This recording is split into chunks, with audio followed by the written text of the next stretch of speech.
ರಾಮ ರಾಮ ರಾಮ ಜಗತ್ತಿನ ಮೂಲೆ ಮೂಲೆಯಲ್ಲೂ ಕೇಳಿ ಬರ್ತಾ ಇರುವಂತಹ ಹೆಸರು ಶ್ರೀರಾಮಚಂದ್ರನದ್ದೇ. ಕಾರಣ ನಾಳೆ ರಾಮನೂರು ಅಯೋಧ್ಯೆಯಲ್ಲಿ ಶ್ರೀರಾಮಚಂದ್ರ ಪ್ರಭು ಅವರ ಪಟ್ಟಾಭಿಷೇಕವಾಗ್ತಾ ಇದೆ. ಶತಮಾನಗಳ ಕನಸು ನನಸಾಗಲಿಕ್ಕೆ ಕ್ಷಣಗಣನೆ ಆರಂಭವಾಗಿದೆ. ನಾಳೆ ಎಲ್ಲೆಡೆ ಜೈ ಶ್ರೀರಾಮ್ ಜೈ ರಾಮ್ ಘೋಷಣೆ.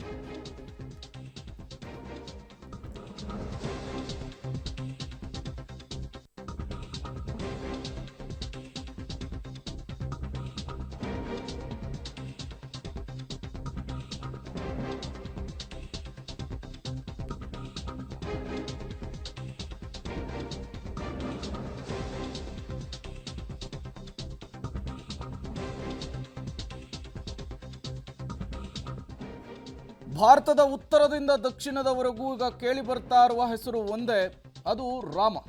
ಶ್ರೀರಾಮಚಂದ್ರನ ಹೆಸರು ಈಗ ಎಲ್ಲ ಕಡೆ ಅನುರಣಿಸ್ತಾ ಇದೆ.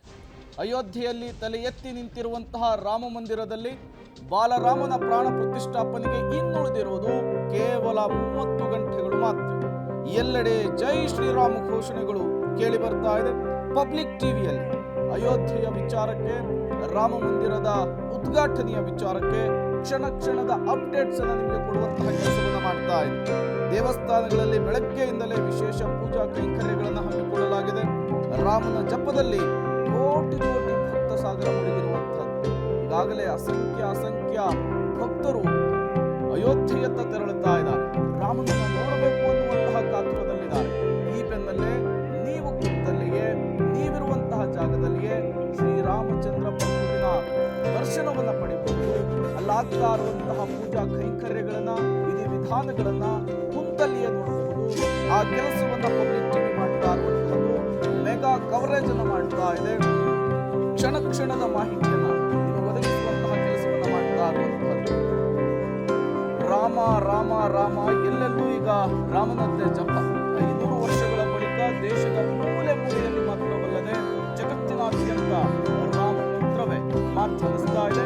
500 ವರ್ಷಗಳ ಕಾಯುವಿಕೆಯ ನಂತರ ಇದ್ದಂತಹ ಉತ್ಸಾಹಕ್ಕೆ, ಇದ್ದಂತಹ ಕಾತುರತೆಗೆ ನಾಳೆ ತೆರೆ ಬೀಳ್ತಾ ಇದೆ. ನಾಳೆ ಅಯೋಧ್ಯೆಯ ರಾಮ ಮಂದಿರ ಲೋಕಾರ್ಪಣೆಗೊಳ್ತಾ ಇದ್ದು 5 ಶತಮಾನಗಳ ಕನಸು ನನಸಾಗ್ತಾ ಇದೆ. ಸೋಮವಾರ ಶಾಸ್ತ್ರೋಕ್ತವಾಗಿ ಬಾಲರಾಮನ ಪ್ರಾಣ ಪ್ರತಿಷ್ಠಾಪನೆ ನೆರವೇರಲಿದೆ.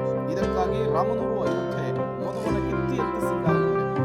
ಸಕಲ ರೀತಿಯಲ್ಲೂ ಕೂಡ ಸಜ್ಜಾಗಿದೆ. ರಾಮ ಮಂದಿರದ ಬಣ್ಣ ಬಣ್ಣದ ಹೂಗಳಿಂದ ಅಲಂಕೃತಗೊಳ್ತಾ ಇದೆ. ಬಣ್ಣದ ಬೆಳಕಿನಲ್ಲಿ ರಾಮ ಮಂದಿರ ಝಗಮಗಿಸ್ತಾ ಇದೆ.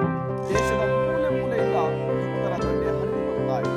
ನಿನ್ನೆ ರಾಮನ ಗರ್ಭಗುಡಿಯನ್ನು ಸರಾಯು ನದಿಯ ಪವಿತ್ರ ಜಲದಿಂದ ಶುದ್ಧಿ ಮಾಡಲಾಗಿದೆ. ವಾಸ್ತು ಶಾಂತಿ ಜೊತೆಗೆ ಧಾರ್ಮಿಕ ಕ್ರಿಯೆಗಳನ್ನು ನೆರವೇರಿಸಲಾಗಿದೆ. ಅದರ ಜೊತೆಗೇನೆ ಹಲವು ಅನುಷ್ಠಾನಗಳನ್ನು ನಡೆಸಲಾಗಿದೆ. ಇಂದು ರಾಮಲಲ್ಲಾ ವಿಗ್ರಹಕ್ಕೆ 125 ಕಳಸಗಳನ್ನು ಅಭಿಷೇಕವನ್ನು ಮಾಡಲಾಗಿದೆ. ಪ್ರಧಾನಿ ನರೇಂದ್ರ ಮೋದಿ ಅವರು ಇವತ್ತು ಕೊಡ್ತಾ ಇದ್ದಾರೆ. ಅಯೋಧ್ಯೆಯಲ್ಲಿ ವಾಸ್ತವ್ಯವನ್ನು ಕೂಡ ಹೂಡಲಿದ್ದಾರೆ. ಸೋಮವಾರ ಮಧ್ಯಾಹ್ನ 12:05 ಪ್ರಾಣ ಪ್ರತಿಷ್ಠಾಪನೆಯಲ್ಲಿ ಮೋದಿ ಅವರು ಭಾಗಿಯಾಗ್ತಾರೆ. ಮಧ್ಯಾಹ್ನ 12:15 ಶಿವನ ದೇಗುಲದಲ್ಲಿ ವಿಶೇಷ ಪೂಜೆಯಲ್ಲೂ ಕೂಡ ಪ್ರಧಾನಿಗಳು ಭಾಗಿಯಾಗ್ತಾರೆ. ಮಧ್ಯಾಹ್ನ 1 ಗಂಟೆಗೆ ಸಾರ್ವಜನಿಕ ಕಾರ್ಯಕ್ರಮದಲ್ಲಿ ದೇಶವಾಸಿಗಳನ್ನು ಉದ್ದೇಶಿಸಿ ಪ್ರಧಾನಿ ನರೇಂದ್ರ ಮೋದಿ ಅವರು ರಾಮನ ನೆಲದಿಂದ, ಪುಣ್ಯ ಭೂಮಿಯಿಂದ ಮಾತನಾಡಲಿಕ್ಕಿದ್ದಾರೆ.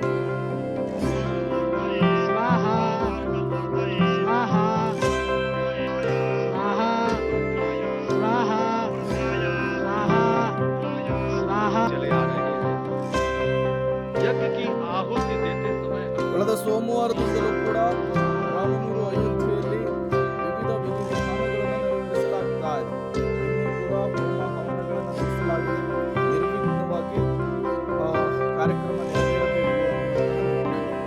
ಇವತ್ತು ಕೂಡ ಹಲವು ವಿಧಿ ವಿಧಾನಗಳಿಗೂ ಪೂಜಾ ಕೈಂಕರ್ಯಗಳಿಗೂ ನಾಳೆಯಂದು ಪ್ರಧಾನಿ ನರೇಂದ್ರ ಮೋದಿ ಅವರು ಸೇರಿದಂತೆ ಹಲವು ಗಣ್ಯರು ಕೂಡ ಈ ಕಾರ್ಯಕ್ರಮದಲ್ಲಿ ಭಾಗಿಯಾಗ್ತಾ ಇರುವುದರಿಂದ ನಾಳೆಯೂ ಕೂಡ ಒಂದಿಷ್ಟು ವಿಶೇಷ ಕಾರ್ಯಕ್ರಮಗಳನ್ನು ಹಮ್ಮಿಕೊಳ್ಳಲಾಗಿದೆ.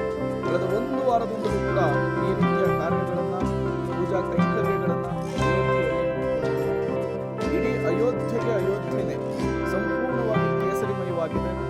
ಬಗೆ ಬಗೆಯ ಹೂಗಳಿಂದ, ಅದ್ಭುತವಾದಂತಹ ದೀಪಾಲಂಕಾರದಿಂದ ಜಗಮಗಿಸ್ತಾ ಇರುವಂತಹ ಇನ್ನೇನು ಕೇವಲ 30 ಗಂಟೆಗಳು ಮಾತ್ರ ಬಾಕಿ ಇದೆ. 500 ವರ್ಷಗಳ ಹೋರಾಟಕ್ಕೆ, ಲಕ್ಷಾಂತರ ಕರಸೇವಕರ ಪರಿಶ್ರಮಕ್ಕೆ ಫಲ ಸಿಗಲಿ. ಪ್ರಧಾನಿ ನರೇಂದ್ರ ಮೋದಿ ಅವರು ಭಾಗಿಯಾಗ್ತಾ ಇದ್ದಾರೆ. ಒಂದು ದಿನ ಮುಂಚಿತವಾಗಿ ಅಯೋಧ್ಯೆಗೆ ಹೋಗ್ತಾ ಇದ್ದಾರೆ. ಇವತ್ತೇನೆ ಪ್ರಧಾನಿ ನರೇಂದ್ರ ಮೋದಿ ಅವರು ಅಯೋಧ್ಯೆಯನ್ನು ತಲುಪಲಿಕ್ಕಿದ್ದಾರೆ. ನೋಡಿ ಯಾವ ರೀತಿಯ ಪೂಜಾ ಕೈಂಕರ್ಯಗಳು ವಿಧಿವಿಧಾನಗಳು ನೆರವೇರ್ತಾ ಇದ್ದಾವೆ ಅನ್ನೋದನ್ನು ಗಮನಿಸ್ತಾ ಇದ್ದೀರಿ. ಅದರಲ್ಲೂ ಕನ್ನಡಿಗರ ಕೊಡುಗೆ ಅಂತೂ ಅಪಾರವಾಗಿದೆ. ಶಿಲೆಯಿಂದ ಹಿಡಿದು ನಾಳೆ ನಿಗದಿಯಾಗಿರುವಂತಹ ಪೂಜಾ ಮುಹೂರ್ತದವರೆಗೂ ಕೂಡ ಕನ್ನಡಿಗರ ಕೊಡುಗೆ ಅಪಾರವಾಗಿರುವಂಥದ್ದು. ಅಯೋಧ್ಯೆಯ ಶ್ರೀರಾಮಚಂದ್ರನ ದೇವಸ್ಥಾನಕ್ಕೂ ರಾಜ್ಯಕ್ಕೂ ಬಿಡಿಸಲಾರದ ನಂಟು ಕೂಡ ಇದೆ.